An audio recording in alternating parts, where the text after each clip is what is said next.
Olá, minha gente. Vamos fechar, então, aqui o nosso módulo de pontuação, fazendo 2 exercíciozinhos em que a gente vê a aplicação da pontuação. Acompanha comigo aqui, olha só. Então vamos pegar aqui, eu peguei 2 da Fundação Carlos Chagas, porque eles trabalham bem com isso como exemplo para a gente. Então olha só. Está correto o que se afirma... Então vamos vendo lá o que ele fala. E o mestre, de cabeça baixa, ficara no ofício. As vírgulas podem ser suprimidas sem prejuízo para o sentido original. Vejam só. O que aconteceria se eu suprimisse essas vírgulas aqui, ó? Eu retirando as vírgulas, parece que há vários mestres, mas aquele que está de cabeça baixa é que havia ficado no ofício, não os outros. Agora, quando eu coloco a vírgula de cabeça baixa, eu estou dando uma estrutura explicativa, tá?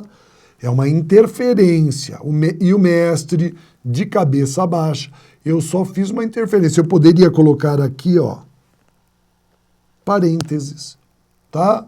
Que não haveria problema. Por quê? Porque é uma expressão explicativa que está aí dentro desse contexto, tá? Então, as vírgulas podem ser suprimidas sem prejuízo de jeito nenhum, tá?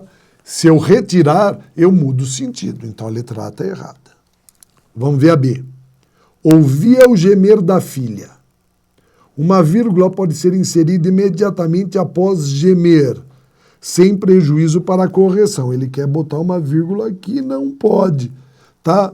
Não era ele ouvia o gemer da filha, tá? Isso daí está completando o gemer aqui, ó, tá? Dela é uma característica, tá? É um adjunto adnominal. Eu não posso separar, quando os termos se complementam, eu não posso separar por vírgula. Ele está propondo isso. Tal, sem prejuízo para a correção. Falou, não, é com prejuízo para a correção gramatical. Então fica errada essa daqui também. Na letra C, o martelo do mestre era forte, mais alto que tudo. Que depois a vírgula pode ser substituída pelo E sem prejuízo. Sim, por que não? É aditiva, é perfeita essa daqui. Ele não tem nenhum problema. O martelo do mestre era forte e mais alto que tudo. Pronto, somou as 2 informações, essa daqui está corretaça. Vamos ver as demais. O pintor Laurentino foi saindo. Um sinal de 2 pontos pode ser acrescentado imediatamente depois de pintor.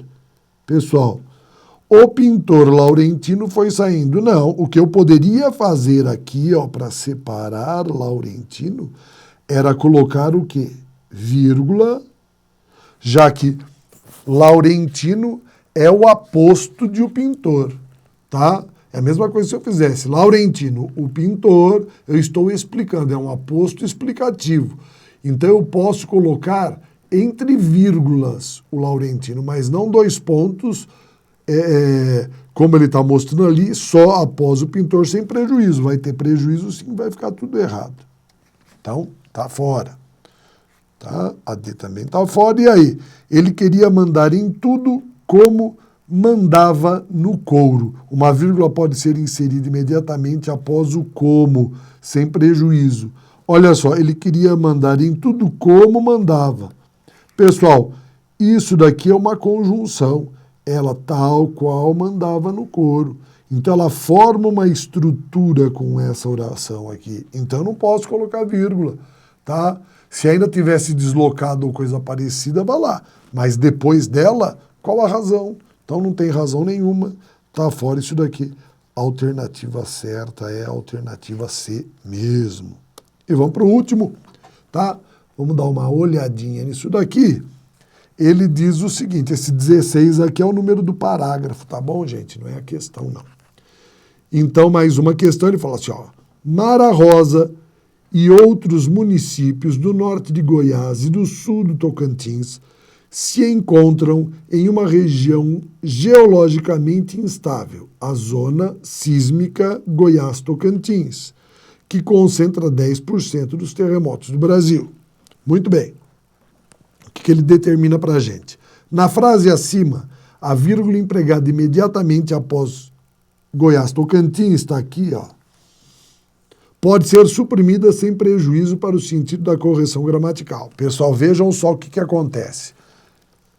Quando eu tenho essa oração aqui, ó, que concentra 10% de terremotos, qualquer lugar faz isso? Falou, não, só a zona sísmica Goiás-Tocantins.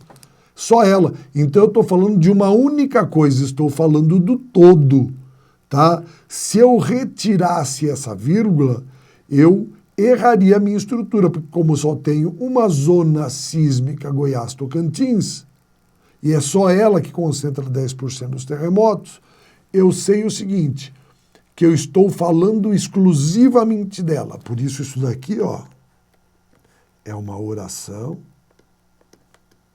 subordinada, adjetiva, explicativa. Eu sou obrigado a colocar, porque senão vai parecer que eu tenho o quê? Mais do que ela concentra, mais do que... Outros lugares também concentram 10% dos terremotos do Brasil. E o que ele está dizendo é que a zona sísmica Goiás-Tocantins, que concentra 10%, ela concentra, ele está falando especificamente sobre uma só. Ele não citou outras coisas, está falando de uma. Tá? Ele está falando o quê? De toda a zona sísmica Goiás-Tocantins. Como fala de todo, ela é explicativa, tá? Então, quando ele diz ali em cima, aqui embaixo, olha, na frase assim, uma vírgula empregada após imediatamente Goiás-Tocantins pode ser suprimida, mas não tem nada sem prejuízo para o sentido, para a correção, ficaria tudo errado. Na 2, os dois pontos assinalam um esclarecimento a respeito do que se afirmou antes. Então tá aqui, os dois pontos estão aqui, tá? Ó, Mara Rosa e outros municípios do norte de Goiás e do sul de Tocantins se encontram em uma região geologicamente instável. Aí o que ele faz? Os dois pontos, eles vão assinalar justamente o que se afirmou antes. A zona sísmica de Goiás, falou geologicamente instável. Por que ela é instável? Porque é a zona sísmica de Goiás-Tocantins que concentra 10% dos terremotos do Brasil. Então ele explicou. Então, quando a gente está dizendo ali que é a respeito do que se afirmou antes, é verdade. Isso daqui está certo. Isso daqui está errado. 3. Uma vírgula pode ser inserida imediatamente após Maria Rosa. Ele quer colocar aqui, ó. E outros, ó, Maria Rosa e outros municípios, tá? E outros municípios de Goiás e do sul de Tocantins se encontram em uma região geologicamente. Então vejam, Mara Rosa e outros, ele está querendo fazer o quê? Uma vírgula pode ser inserida imediatamente após Mara Rosa, tá? Sem prejuízo para a correção e o sentido. Pessoal, se eu já tenho meu E sozinho aí, tá? Para que eu vou colocar essa construção? Qual a vantagem de colocá-la aí? Então, uma vírgula pode ser inserida imediatamente após Mara Rosa, sem prejuízo para a correção ou para o sentido. Pessoal, Mara Rosa e outros, ele está somando, tá? Ou eu tiro o E e ponho, tá? Eu tiro o E e ponho o sinal, ou então eu tiro o sinal e deixo o E, tiro o acento, a pontuação e deixo o E. Se houvesse repetição dessa conjunção, eu poderia colocar vírgula também antes de todas elas. Mas não é o caso, então isso daqui está errado, tá? Prejuízo sentido original. A única correta é aquela que traz o item número 2, alternativa D de dado, tá bom? É essa aí que a gente vai ter de usar dentro desse contexto. Pessoal, é importante você entender e você trabalhar bem a pontuação, você perceber que todos esses pontos que aparecem, eles vão ser substituídos ele vai questionar você sobre a separação dos termos sintáticos com vírgula, não tem a menor dúvida. Pode falar muito sobre aspas, principalmente porque aspas representa o destaque de uma parte do todo das coisas. É como se eu tirasse um pedacinho de alguma coisa e levasse para lá. Tá? As aspas mostram assim, ó, esse pedaço está fora de contexto, ele está fora da brincadeira. Você trouxe para cá por alguma razão, mas coloque-o entre aspas, tá bom? Pessoal, mais difícil é você trabalhar exclamação e interrogação, porque elas por si só já quase que se identificam, tá? Mas 2 pontos, ponto e vírgula, aspas, travessão e a própria vírgula, isso daí é cobrado com muita intensidade dentro de qualquer prova, porque na verdade ele está checando se você conhece os elementos sintáticos, se você sabe o emprego, se você tem bom senso, se você tem bom equilíbrio. No nosso próximo bloco, então, nós falamos mais sobre gramática, sobre a nossa língua portuguesa. Até mais.